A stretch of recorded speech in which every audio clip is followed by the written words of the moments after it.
2022년 8월 29일 월요일입니다. 함께 하신 모든 분들을 환영합니다. 기도하시고 이 시간을 시작하겠습니다.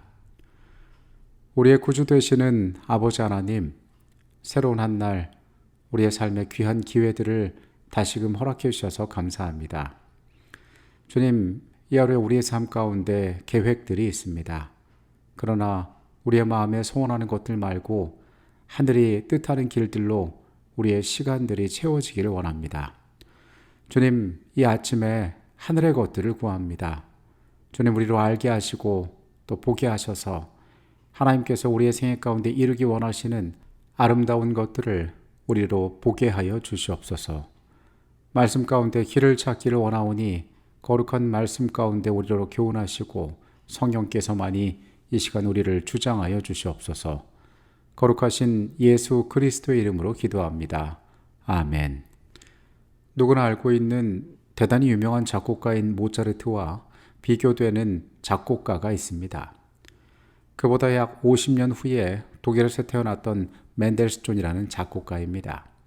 이 두 사람은 여러 면에서 비슷한 인생의 궤적을 갖고 있기 때문에 자주 비교되고는 합니다. 어린 시절부터 천재로 불렸고 그 재능을 바탕으로 한 시대에 큰 족적을 남긴 음악가로 활동했습니다. 이 두 사람은 모두 30대의 젊은 나이에 유절하였습니다. 그래서 그 천재성이 반짝였던 젊은 날들의 음악이 오늘날까지도 기억되고 있는 것입니다. 그러나 이 두 사람에게 있어서 매우 결정적인 차이가 있었으니 그것은 그들의 삶의 형편이었습니다. 모차르트는 어려서부터 음악 활동을 했지만은 여러 가지 이유로 말미암아 그가 죽는 날까지 그는 돈을 벌기 위하여 극심한 노동으로 음악을 하였던 사람이었습니다. 그와 반대로 멘델스존은 축복받은 결혼 덕분에 사회적 지위는 물론이고 유복한 환경 가운데에서 그의 음악적 활동을 이어갈 수가 있었습니다. 그들이 남긴 음악에서도 그 차이는 드러납니다. 만약 모차르트가 멘델스존과 같은 유복한 환경을 가졌더라면 그의 음악이 지금 남겨진 것들과는 달랐으리라고 주장하는 사람들도 있습니다. 그러나 모차르트의 삶이 고되고 힘든 것이었지만은 그에게 주어졌던 그 운명이 반드시 나쁜 것만은 아니었습니다. 멘델스존보다 훨씬 다양하고 풍부한 음악을 그의 삶의 시련을 자양분으로 작곡할 수가 있었던 것입니다. 어떤 사람도 자신의 삶에 만나는 시련의 운명을 좋아하지 않습니다. 할 수 있으면 나쁜 일은 피하는 것이 좋습니다. 그러나 그 반대로 어쩔 수 없이 만난 그 시련의 운명 가운데에 사람은 배우고 성장할 수 있습니다. 이것은 영적인 영역에 있어서도 마찬가지입니다. 하나님의 백성들이 일부러 시련을 우리의 생애 가운데로 가져오려 하진 않지만은 우리가 만나는 그 고통 가운데에 어떠한 태도로 그 운명을 마주하냐에 따라서 우리는 전혀 다른 삶을 살아갈 수가 있습니다. 오늘의 주제는 은혜 베푸시기를 중재함입니다. 출애굽기 32장의 말씀을 보시겠습니다. 백성이 모세가 산에서 내려옴이 더딤을 보고 모여 백성이 아론에게 이르러 말하되 일어나라 우리를 위하여 우리를 인도할 신을 만들라. 이 모세 곧 우리를 애굽 땅에서 인도하여 낸 사람은 어찌 되었는지 알지 못함이라. 아론이 그들에게 이르되 너희의 아내와 자녀의 귀에서 금고리를 빼어 내게로 가져오라. 모든 백성이 그 귀에서 금고리를 빼어 아론에게로 가져가매 아론이 그들의 손에서 금고리를 받아 부어서 조각칼로 새겨 송아지 형상을 만드니 그들이 말하되 이스라엘아 이는 너희를 애굽 땅에서 인도하여 낸 너희의 신이로다 하는지라.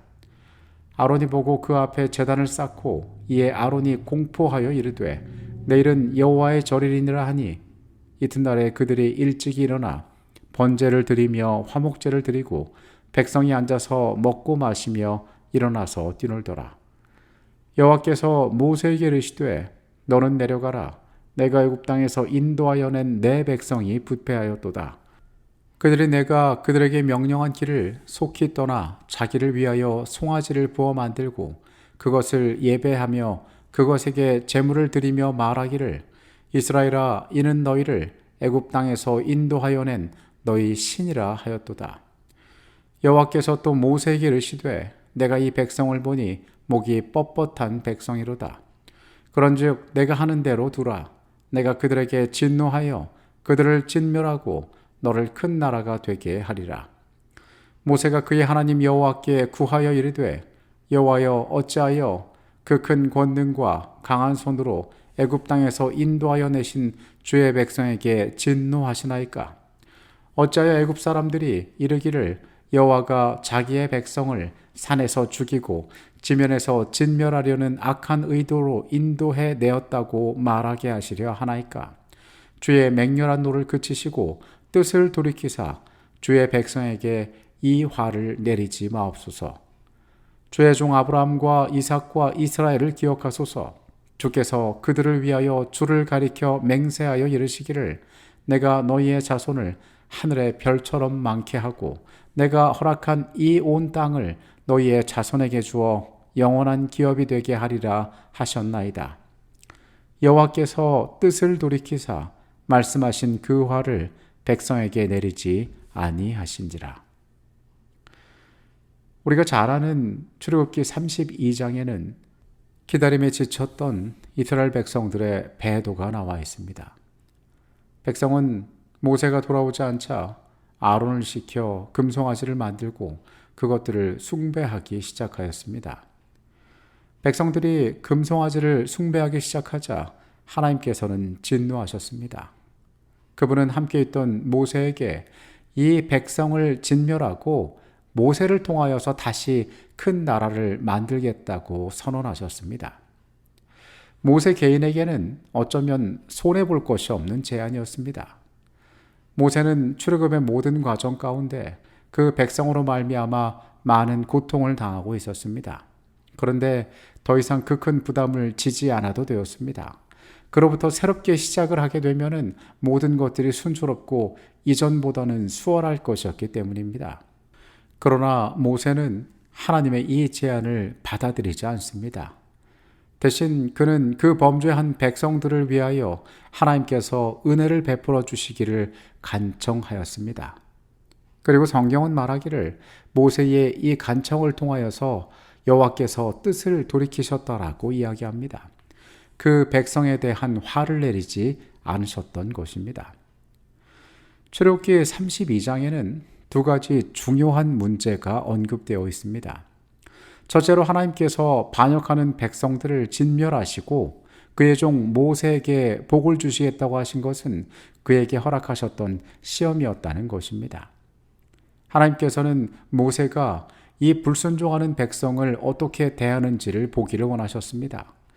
그 죄의 운명 때문에 죽을 수밖에 없는 그들을 어떻게 긍휼히 여기는지를 보기를 원하셨다는 것입니다. 모세는 그 백성의 운명을 위하여 자신에게 축복이 될 만한 제안을 받아들이지 않았습니다. 우리 예수님께서도 그와 같이 죄인들에게 자비를 베풀어 주시기를 간구하고 계십니다. 모세가 그가 처한 형편 가운데에서 하나님께서 세우신 종으로서 합당한 모습을 드러냈던 것처럼 예수님께서도 죄지어 멸망당에 마땅한 우리의 삶을 위하여 그분에게 유익이 될 만한 것들을 취하지 않으셨음을 우리는 깨달아야 합니다. 여기에는 매우 중요한 교훈이 숨겨 있습니다. 출애굽의 여정 가운데 모세가 하나님 앞에 드러냈던 이 정신들은 우리가 본받아야 할 중요한 가치들을 가지고 있습니다. 하나님의 백성들의 삶 가운데 때때로 우리가 반대에 직면하고 시련을 당하도록 그분께서 허락하십니다. 그래서 우리가 불순종하는 자들에게 얼마나 깊은 동정심을 나타내는지를 그분과 우리 자신과 온 우주로 하여금 볼 수 있도록 하나님께서는 일하십니다. 모세는 이스라엘을 진멸하지 않도록 하나님께 청하면서 여러 가지 그 이유들을 제시합니다. 하나님, 만약에 이들을 광야에서 멸하시면 이방인들이 하나님을 어떠한 신으로 오해하겠습니까? 그리고 주님, 우리 조상을 통하여 약속하시지 않았습니까? 그러니 주님, 이들을 멸하시면 안 된다고 모세는 간절히 청합니다. 그리스도의 중보를 닮은 이 간절함은 하늘의 뜻을 돌이켰다는 사실을 우리는 잊지 말아야 합니다. 두 번째로 우리가 출애굽기 32장에서 바라볼 수 있는 문제는 반대와 불순종이 은혜를 드러내리라는 부르심임을 보여주고 있습니다. 은혜는 그것을 받을 만한 자격이 없는 사람들에게 필요한 것입니다. 하지만 상대가 가장 받을 만한 자격이 없다고 느껴질 때야말로 가장 은혜를 베풀고 싶지 않은 때이기도 합니다. 모세의 인내는 여러 곳에서 나타나는데 모세는 그의 누이 미리암이 그를 비방하여 문둥병에 걸렸을 때 그녀를 고쳐주시기를 여호와께 간청하였습니다. 자신의 아내를 비난하고 자신에 대하여 해롭게 행동한 그의 누이가 인간적으로는 분명히 미웠을 것입니다.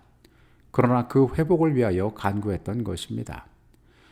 하나님께서 고라와 그의 추종자들에게 진노하시며 그들을 모두 진멸하리라고 하셨을 때 모세는 엎드려서 그들의 생명을 위하여서 간구하였습니다.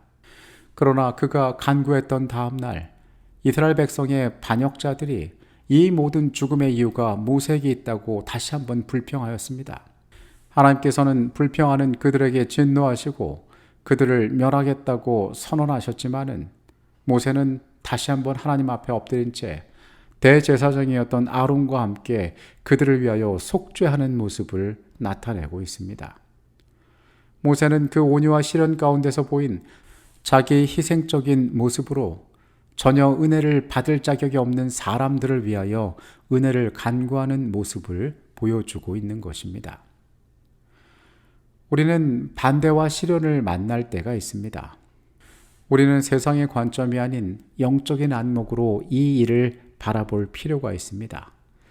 그때야말로 하나님의 은혜를 우리가 나타낼 수 있는 절호의 기회임을 기억하고 모세처럼 온유함으로 하나님의 은혜를 간구하는 일들을 우리가 해야 하는 것입니다. 보주와 선지자 330페이지의 내용입니다. 모세 얼굴에서 반사된 영광은 그리스도의 중보를 통하여 하나님의 계명을 지키는 백성이 받을 축복을 예시한다. 그것은 우리가 하나님과 가까이 교제하면 할수록 그리고 그분의 요구를 더 분명히 알면 알수록 우리는 하나님의 형상을 더 완전하게 담게 되고 더 쉽게 그분의 품성에 참여하는 자가 될 수 있다고 증거한다. 우리 모두가 모세의 생애를 칭송하고 우리도 그와 같이 살아야 된다고 이야기하지만 우리의 삶에 있어서 이것이 결코 쉬운 일은 아닙니다. 민수기 12장 3절이 기록하기를 이 사람 모세는 온유함이 지면의 모든 사람보다 더하였다라고 이야기하고 있습니다. 그의 생애는 끊임없는 인내로 이루어졌습니다. 부름받은 지도자, 이스라엘의 60만의 장정들, 다 합쳐서 200만의 엄청난 사람들을 인도하는 한 국가의 통치자와 같은 그 높은 자리에 있었다고 그의 삶이 사람들 가운데서 빛났던 것은 아니었습니다. 인간이 줄 수 있는 명예와 찬양은 그의 생애에 어떠한 도움도 되지 못하였습니다. 성경은 그의 삶을 특징 지은 아름다움이 온유함이었다고 정의하니 그는 어떠한 경우에서도 백성을 위하여 중보하기를 쉬지 않는 하나님의 부르심을 받은 사람이었습니다. 은혜를 구하기에 합당하지 않은 자들을 위하여 모세는 중보하는 사람이었습니다. 그의 모습은 예수 그리스도를 닮았습니다. 그리고 우리 역시 그의 모습을 닮아 살아가는 존재들이 되어야 합니다. 여러분, 오늘도 우리가 세상에서의 하루의 삶을 살아갑니다. 여러분은 어떤 시련과 고난과 만나시겠습니까?